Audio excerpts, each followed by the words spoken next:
میرا خیال ہے کہ ہمیں ہر صورت میں اس پرنس آرتھر کو پکڑنا ہوگا، ورنہ ہم اس طرح اندھیرے میں ٹامک ٹوئیاں مارتے جائیں گے۔ صفدر نے کہا، یہ ٹامک ٹوئیاں کیا ہوتی ہیں؟ مجھے آج تک اس لفظ کی سمجھ نہیں آئی۔ اندھیرے میں ٹامک ٹوئیاں مارنا، تو کیا روشنی میں ٹامک ٹوئیاں نہیں ماری جا سکتی؟ عمران نے کہا تو سب بے اختیار ہنس پڑے۔ مطلب کا تو ہمیں خود بھی علم نہیں، البتہ محاورے کے مطابق اس کا مطلب ہے کہ اندھیرے میں چونکہ ٹارگٹ نظر نہیں آتا، اس لیے آدمی ادھر ادھر ہاتھ مارتا رہ جاتا ہے۔ صفدر نے مسکراتے ہوئے جواب دیا، یہ خالصتاً اردو زبان کا محاورہ ہے، مطلب ہے کہ اندازے سے صادق کرنا۔ بہرحال تم نے جو مطلب بتایا ہے وہ درست ہے، ہم ٹامک ٹوئیاں ہی مار رہے ہیں، عمران نے مسکراتے ہوئے کہا۔ اور پھر اس سے پہلے کہ مزید کوئی بات ہوتی، میز پر موجود فون کی گھنٹی بج اٹھی۔ عمران نے ہاتھ بڑھا کر ریسیور اٹھا لیا۔ یس، مائیکل بول رہا ہوں، عمران نے کہا۔ مسٹر مائیکل، ساراٹوگا کلب کے مسٹر سوف کی کال ہے۔ دوسری طرف سے ایک نسوانی آواز سنائی دی۔ کراؤ بات، عمران نے کہا۔ مائیکل بول رہا ہوں، کوئی پروگرس؟ عمران نے پوچھا۔ یس مسٹر مائیکل، آپ کا تیسرا اشارہ درست ثابت ہوا ہے، آپ لکی ڈرا کے حقدار ہو چکے ہیں، دوسری طرف سے کہا گیا۔ اوکے شکریہ، عمران نے کہا اور ریسیور رکھ کر بے اختیار ایک طویل سانس لیا۔ یہ کیا کوڈ تھا؟ جولیا نے کہا تو عمران بے اختیار مسکرا دیا۔ ریڈ ایجنسی اور ریڈ کارڈ بیک، دونوں ایجنسیاں ہمیں ٹریس کرنے میں لگی ہوئی ہیں، اس لیے مجبوراً اس انداز میں کام کرنا پڑتا ہے، عمران نے کہا۔ آپ کا کون سا اشارہ درست ثابت ہوا ہے؟ صفدر نے کہا۔ تیسرا، عمران نے بڑے اطمینان بھرے لہجے میں کہا۔ اور وہ اشارہ کیا تھا؟ جولیا نے جھلائے ہوئے لہجے میں کہا، لکی ڈرا۔ عمران نے اسی انداز میں جواب دیا اور اس کے ساتھ ہی اس نے ریسیور اٹھایا۔ فون سیٹ کے نیچے موجود بٹن پریس کر کے اس نے فون کو ڈائریکٹ کیا اور پھر نمبر پریس کرنے شروع کر دیے۔ اسے فون کرتے دیکھ کر جولیا خاموش ہو گئی تھی۔ آخر میں عمران نے لاؤڈر کا بٹن بھی پریس کر دیا۔ اس کے ساتھ دوسری طرف سے گھنٹی بجنے کی آواز سنائی دی۔ یس، انکوائری پلیز۔ رابطہ قائم ہوتے ہی ایک نسوانی آواز سنائی دی۔ لاس ڈیگو کا رابطہ نمبر دیں، عمران نے کہا تو سب بے اختیار چونک پڑے۔ دوسری طرف سے فوراً فون نمبر بتا دیا گیا تو عمران نے ہاتھ بڑھا کر کیڈل دبایا اور پھر ٹون آنے پر اس نے ایک بار پھر نمبر پریس کرنے شروع کر دیے۔ یس، انکوائری پلیز، لکی کلب کا نمبر دیں، عمران نے کہا تو دوسری طرف سے ایک نمبر بتا دیا گیا۔ عمران نے ایک بار پھر کیڈل دبایا اور پھر ٹون آنے پر اس نے ایک بار پھر نمبر پریس کرنے شروع کر دیے۔ لکی کلب، رابطہ قائم ہوتے ہی ایک نسوانی آواز سنائی دی۔ سارجنٹ سے بات کراؤ، میں مائیکل بول رہا ہوں، عمران نے کہا۔ ہولڈ کریں، دوسری طرف سے کہا گیا۔ ہیلو سارجنٹ بول رہا ہوں، چند لمحوں بعد ایک مردانہ آواز سنائی دی۔ لہجہ چپتا ہوا سا تھا، جیسے بولنے والا بول کر دوسرے پر کوئی احسان کر رہا ہو۔ ساراٹوگا کے سارٹ سے آپ کی کوئی بات ہوئی؟ عمران نے پوچھا۔ او اچھا، آپ کا نام؟ دوسری طرف سے چونک کر کہا گیا۔ مائیکل، عمران نے کہا۔ ارے فرمائیے، میں کیا خدمت کر سکتا ہوں آپ کی؟ اس بار سارجنٹ کا لہجہ پہلے کی نسبت یکلخت بدلا ہوا تھا۔ سوف نے آپ کو بتایا تو ہوگا کہ میں کیا چاہتا ہوں، عمران نے گول مول سا جواب دیتے ہوئے کہا۔ ہاں لیکن معاوضہ کون دے گا؟ سارجنٹ نے کہا۔ کتنا معاوضہ؟ عمران نے پوچھا۔ صرف $1,00,000، دوسری طرف سے کہا گیا۔ کام کب ہوگا؟ عمران نے پوچھا۔ پرسوں نیوز ڈے ہے اور یہ کام نیوز ڈے کو ہی ہو سکتا ہے، دوسری طرف سے کہا گیا۔ ٹھیک ہے، ہم نیوز ڈے کو آپ کے پاس پہنچ جائیں گے اور آپ کو معاوضہ بھی نقد ادا کر دیا جائے گا، عمران نے کہا۔ ٹھیک ہے، آپ کا کام بھی ہو جائے گا 100%، دوسری طرف سے مسرت بھرے لہجے میں کہا گیا۔ اوکے، عمران نے کہا اور ریسیور رکھ دیا۔ اب اس کے چہرے پر اطمینان کے تاثرات تھے، لیکن اس کے سارے ساتھی خاموش بیٹھے ہوئے تھے۔ ارے کیا ہوا، تم سب خاموش کیوں ہو گئے؟ تم نے مجھ سے تفصیل بھی نہیں پوچھی، عمران نے قدرے ناراض سے لہجے میں کہا۔ کیا ضرورت ہے پوچھنے کی؟ جو کچھ ہوگا سامنے آ جائے گا، جولیا نے بڑے بے نیازانہ سے لہجے میں کہا تو عمران بے اختیار ہنس پڑا۔ واہ، اسے کہتے ہیں بے نیازی، عمران نے ہنستے ہوئے کہا۔ عمران صاحب، جب پوچھنے پر آپ کچھ بتاتے ہی نہیں تو پھر پوچھنے کا فائدہ؟ صفدر نے کہا۔ وہ کیا کہتے ہیں کہ بن مانگے موتی ملے اور مانگے ملے نہ بھیک، جو کہ تم نے پوچھا نہیں اس لیے میں بتا دیتا ہوں، اگر پوچھ لیتے تو شاید میں نہ بتاتا، عمران نے کہا۔ آپ کو کچھ بتانے کی ضرورت نہیں عمران صاحب، ہم آپ کی گفتگو کا تمام مطلب سمجھ چکے ہیں، کیپٹن شیل نے مسکراتے ہوئے کہا۔ اچھا، اگر تم بتا دو تو میرا وعدہ کہ آئندہ تم سے کچھ نہیں چھپایا کروں گا، عمران نے چیلنج کرنے کے انداز میں کہا۔ لاس ڈیگو ٹاکسی ریاست کا ایک بڑا شہر ہے، وہ بھی اس صحرا کے کنارے پر ہے جس کے دوسرے کنارے پر ٹاکسی شہر ہے۔ آپ نے وہاں لکی کلب کے سارجنٹ سے بات کی ہے اور سارجنٹ نے آپ کو بتایا کہ پرنس آرتھر نیوز ڈے یعنی منگل کی روز لاس ڈیگو آتا ہے۔ پرنس آرتھر تک آپ کو پہنچا دیا جائے گا، $1,00,000 معاوضہ ہوگا، کیپٹن شیل نے کہا تو عمران نے اس طرح آنکھیں پھاڑ کر کیپٹن شیل کو دیکھنے لگا جیسے وہ انسان کی بجائے کسی مافوق الفطرت قوت کو دیکھ رہا ہو۔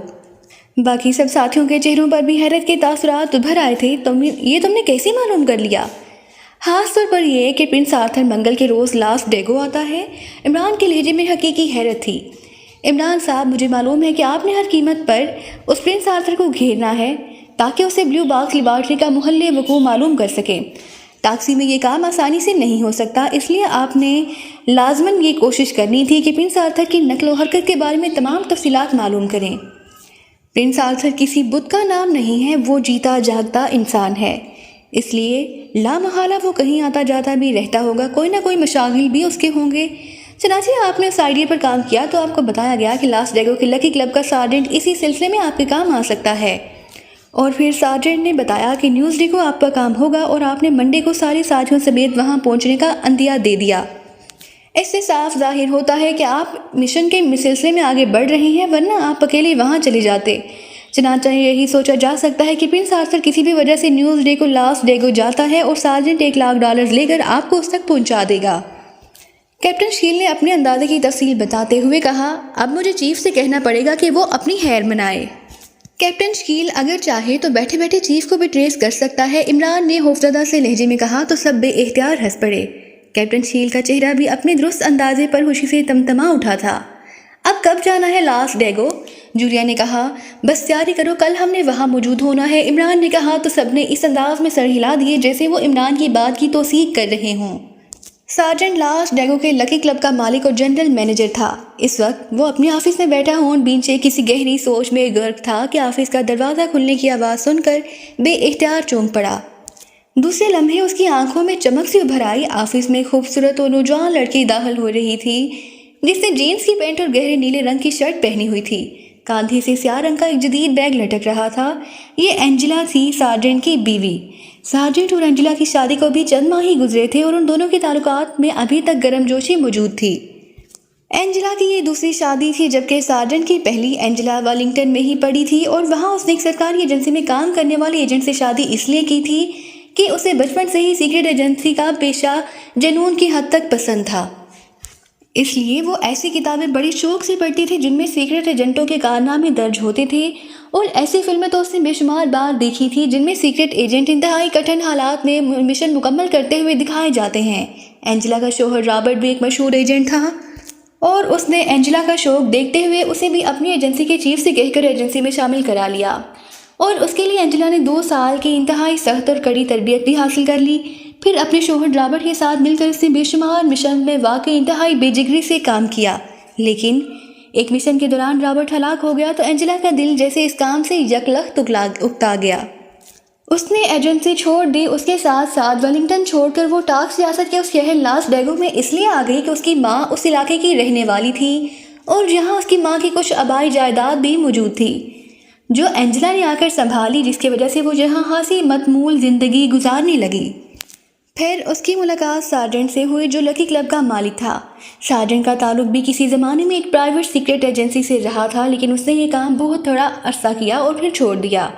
اس کے بعد وہ کلب لائن میں آ گیا اور اس وقت اس کا کلب لاس ڈیگو کا معروف کلب تھا۔ سارجنٹ کا تعلق گو بے شمار لڑکیوں سے رہا تھا، لیکن اس نے شادی نہ کی تھی، اور ایگریمنٹ معاشرت میں یہ بات معیوب بھی نہ تھی، لیکن جب اینجلا اور سارجنٹ کی ملاقات ہوئی تو دونوں نے ایک دوسرے کو بے حد پسند کیا، اور پھر چند ماہ کی فرینڈشپ کے بعد ان دونوں نے شادی کر لی اور اب وہ میاں بیوی کی حیثیت سے رہ رہے تھے۔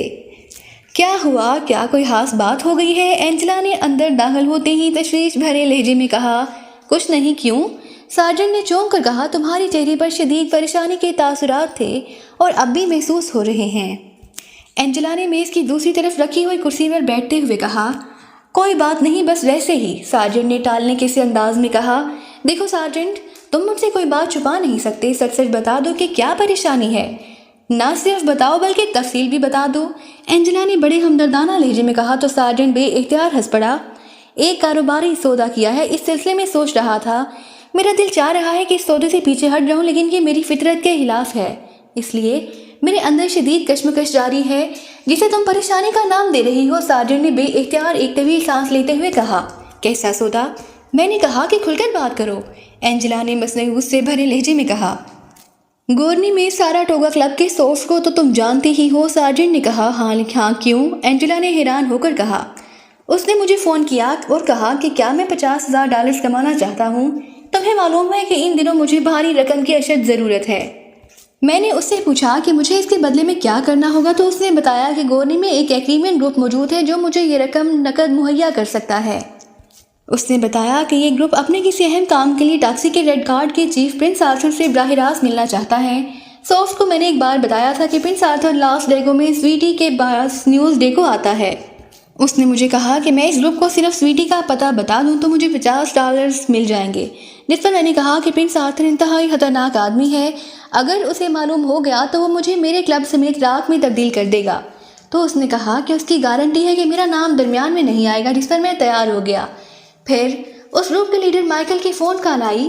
میں چونکہ دست بذب کا شکار تھا، اس لیے میں نے اسے معاوضہ 50,000 کی بجائے $1,00,000 کا کہہ دیا، اور تم حیران ہوگی کہ اس مائیکل نے بغیر کسی ہچکچاہٹ کے اسے اب وہ یہاں نیوز ڈے کو آئیں گے اور مجھے $1,00,000 ادا کریں گے، اور پھر میں نے انہیں سویٹی کا پتہ دینا ہے جہاں ان کی ملاقات پرنس آرتھر سے ہو جائے گی۔ سارجنٹ نے تفصیل سے بات کرتے ہوئے کہا، ایسی کیا ملاقات کرنا چاہتے ہیں جس کے لیے یہ انداز اختیار کیا جا رہا ہے، اور پھر $1,00,000 بھی دیے جا رہے ہیں، اور یہ سویٹی کون ہے؟ اینجلا نے بڑے مشکوک سے لہجے میں کہا۔ سویٹی کسی زمانے میں میری بھی دوست رہی ہے، پھر وہ ٹیکسی چلی گئی، وہاں وہ ریڈ کارڈ کلب میں کام کرنے لگی، وہاں پرنس آرتھر نے اسے دیکھا تو وہ اسے پسند آ گئی۔ سویٹی چونکہ یہاں کی رہنے والی تھی، اس لیے پرنس آرتھر نے اسے دوبارہ یہاں مستقل بھجوا دیا، جہاں اس کو انتہائی شاندار حویلی خرید کر دی گئی، اعلیٰ معیار کار۔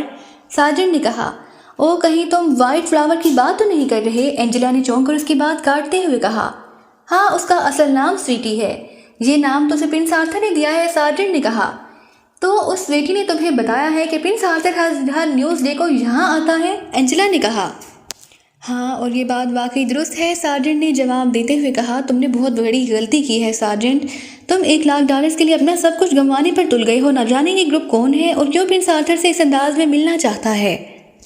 تم ایسا کرو کہ سویٹی کو ان کے بارے میں بتا دو اور خود ایک طرف ہو جاؤ۔ اینجلا نے بڑے سنجیدہ لہجے میں کہا، نہیں میں اب وعدہ کر کے پیچھے نہیں ہٹ سکتا، یہ میری فطرت کے خلاف ہے، البتہ ایک کام ہو سکتا ہے کہ میں اس گروپ کو خود گرفتار کر لوں اور پھر سویٹی کو فون کر کے بتا دوں کہ یہ لوگ یہاں کیوں آئے تھے، اس طرح ہم ریڈ کارڈ کے عذاب سے بچ جائیں گے۔ سارجنٹ نے کہا، کیسے بچ جاؤ گے؟ اس نے اسی بات پر بگڑ جانا ہے کہ تم نے انہیں ان کی اصلیت بتائی ہی کیوں، اور ہاں اب تک شاید اسے معلوم نہیں کہ تم اس کی اصلیت جانتے ہو، اس لیے اس نے تمہارے خلاف کوئی کارروائی نہیں کی، لیکن جیسے ہی اسے معلوم ہوگا کہ تم اس کی اصلیت جانتے ہو تو وہ فوراً تمہاری موت کے احکامات جاری کر دے گا۔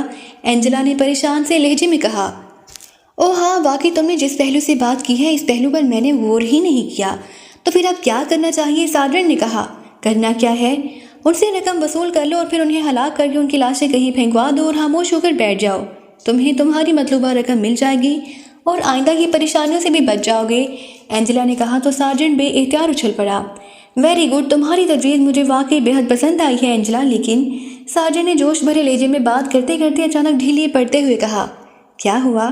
اینجلا نے چونک کر کہا، یہ لوگ ہو سکتا ہے کہ اکٹھے نہ آئیں، ان میں سے ایک آئے اور ہم زیادہ سے زیادہ اسے ہلاک کر سکیں گے، باقی لوگ تو الٹا ہم پر چڑھ دوڑیں گے، اور جو لوگ اس معمولی سے کام کے لیے $1,00,000 خرچ کرنے پر تیار ہیں وہ اتنا نوالا بھی نہیں ہو سکتے جتنا ہم سمجھ رہے ہیں۔ سارجنٹ نے کہا، ہاں تمہاری بات درست ہے، تو پھر ایسا ہے کہ تم سویٹی کو بتا دو، وہ خود ہی ان کا انتظام کرا لے گی۔ اینجلا نے کہا، پھر وہ سب سے پہلے یہی پوچھے گی کہ میں نے پرنس آرتھر کو کیوں اوپن کیا ہے، اور پھر لامحالہ وہ یہ بات پرنس آرتھر کے نوٹس میں لائے گی، اس طرح معاملات پھر وہیں پہنچ جائیں گے جہاں سے چلے تھے۔ سارجنٹ نے کہا، تو پھر اس کا یہی حل ہے کہ اگر وہ لوگ اکٹھے آئیں تو انہیں ہلاک کر دیا جائے، اور اگر کوئی اکیلا آئے تو بتانے سے انکار کر دو، یا کوئی بہانہ کر دو کہ اس نیوز ڈے کو پرنس آرتھر نہیں آ رہا یا سویٹی ویلنگٹن گئی ہوئی ہے، کوئی بھی بہانہ کر کے تم انہیں کہہ سکتے ہو کہ وہ آئندہ نیوز ڈے تک تمہارے مہمان بن کر رہ سکتے ہیں، اس طرح وہ سب اکٹھے ہو جائیں گے تو انہیں آسانی سے کسی بھی وقت ختم کیا جا سکتا ہے۔ اینجلا نے کہا،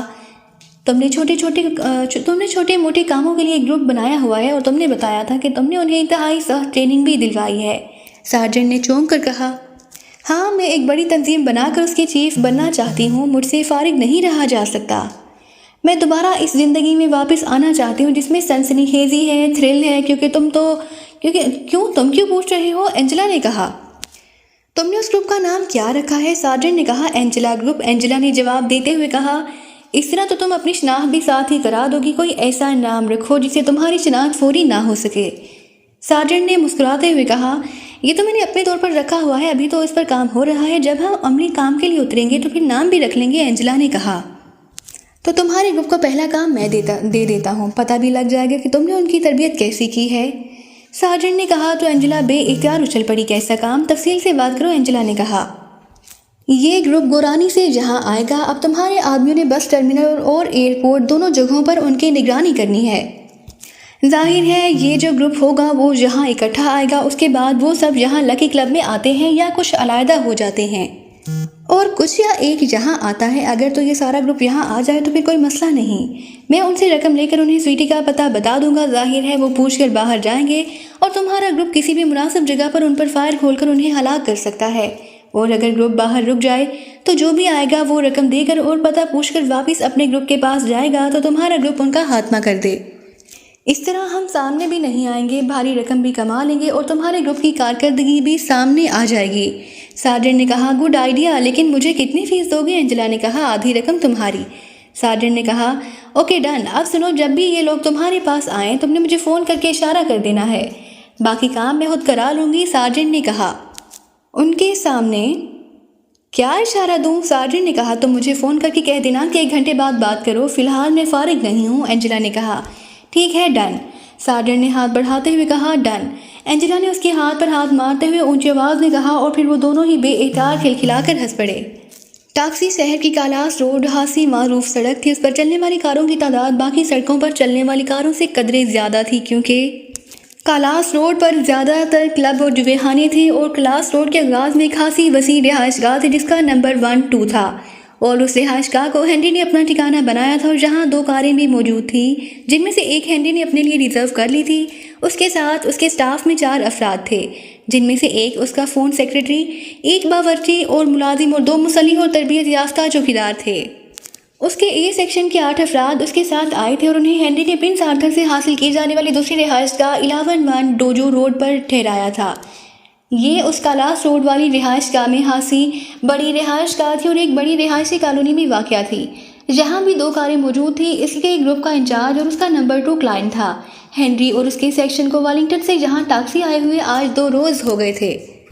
ہنری نے یہاں آ کر جب رہائشی معاملات سیٹل کر لیے تو اس نے سب سے پہلے پرنس آرتھر کو فون کیا اور ریڈ کارڈ کے اصولوں کے مطابق ہنری کو ایک خاص جگہ پہنچنے کے لیے کہا گیا اور پھر وہاں اسے بے ہوش کر دیا گیا۔